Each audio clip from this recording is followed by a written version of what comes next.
Cost of last night's derby loss, Freo are winless after 3 rounds, and Aron Sandilands is spending a second night in hospital with a punctured lung and broken ribs.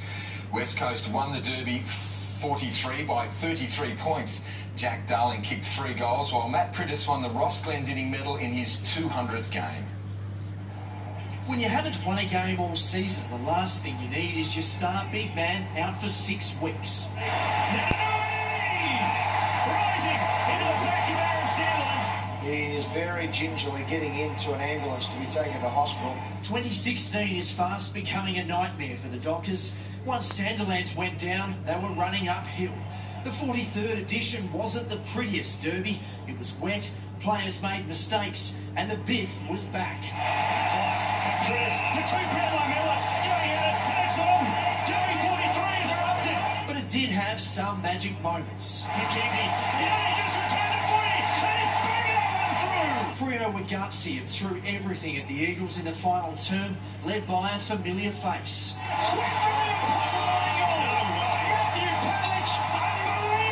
A little help from the boundary umpire gave Pav his second in as many minutes. Pavlich again! It's a good metre over the line, but for the sake of the occasion, let's play it on. The margin down to 5 with 11 minutes remaining.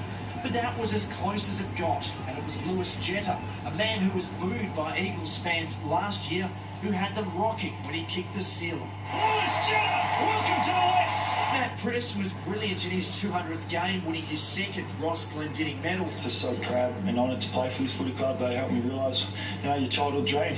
For the Dockers, it's getting ugly. Throughout AFL history, no side has made the finals after losing their first 4 games. And the Dockers have a tough task next week too. North Melbourne at Etihad with no Sandilands to take on All-Australian ruckman Todd Goldstein. They'll go in underdogs. They get a reprieve against Carlton in round 5, but then it's Adelaide away, GWS at home, followed by Hawthorn in Tassie. If the bookies are right, they could be 2-6 after 8 games. When we're 13-0, the story's written you're going to win a premiership, and when you're 0-3, it's written that you can't. So that's okay. Just you write what you need to write your own headlines. I'll just continue to coach and work hard. With Sandilands out and David Bundy set to miss up to 3 more weeks, stocks are running low. But Lions says changes will be made.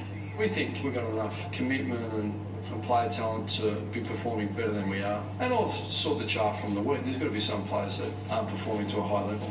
Anthony Morabito is a risky but tempting option. He made an impressive return from a hamstring injury yesterday with 23 touches playing for Peel.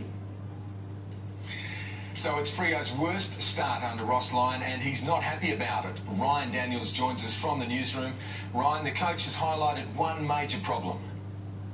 That's right, Barra. Throughout last night's post-match media conference, Ross Lyon kept bringing up poor kicking skills, and as usual, he's right on the money. Freo are 14th in the AFL for clangers. That's drop marks, fumbles, turnovers, missed set shots, basically mistakes and errors. They average 54 per game.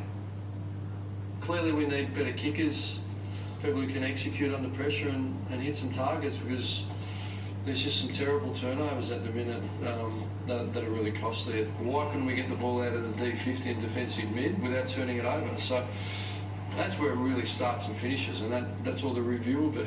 Within that, there'll be people not hitting targets, going short when they should go long, not switching when they should. So that's the issue. And as a result of those poor skills, Barra, Freo just aren't hitting the scoreboard, and they're not stopping the opposition like they used to either. Last season they averaged 83 points a game and allowed just 71. But in 2016 they're down 3 goals a game and are letting the opposition kick an extra 6 goals. That's a 9-goal swing. Barra, it's still very early, of course, and Freo are definitely good enough to turn this around, but it starts with taking care of the footy. Thanks, Ryan. Good advice. And 7 News spoke to Nic Nat Nuey this morning, and in our exclusive chat, the Eagles star said there was definitely no malice involved in that collision with Aron Sandilands. Yeah, obviously it helps us. Obviously Sandy has a big impact, big influence on their stoppages, and obviously he always gets first hands on the footy majority of the time. So for us it was probably a little bit of a win for myself and Scotty Lycett, but yeah, as there's a big effort for the other guys to step up. It was a big effort for Sandy to get straight up off the ground too. I think if it happened to half the blokes out in the field, especially some of our teammates we're talking about today, they would have been on the ground calling for the stretcher. So for him to get up and to be able to walk off was a massive effort.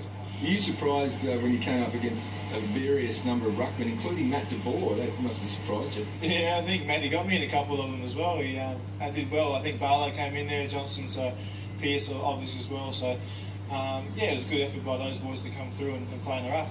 We didn't lose through lack of effort and through lack of trying, so that's the one positive thing to take out of the game. I think we fought hard all game, and that showed in the last quarter when we got back in it. There was obviously some skill errors that let us down, and with the ball we probably weren't as good as what we want to be. With Sandy going down in the second, thrust you up into a pretty prominent role against Nat and Lysette. How'd you find that? Yeah, it was obviously pretty tough. I saw him go down, and I guess knew that I would have to do a bit more, but yeah, I just got to keep going, just keep fighting really, and do the best that I can. Big future Bulldogs captain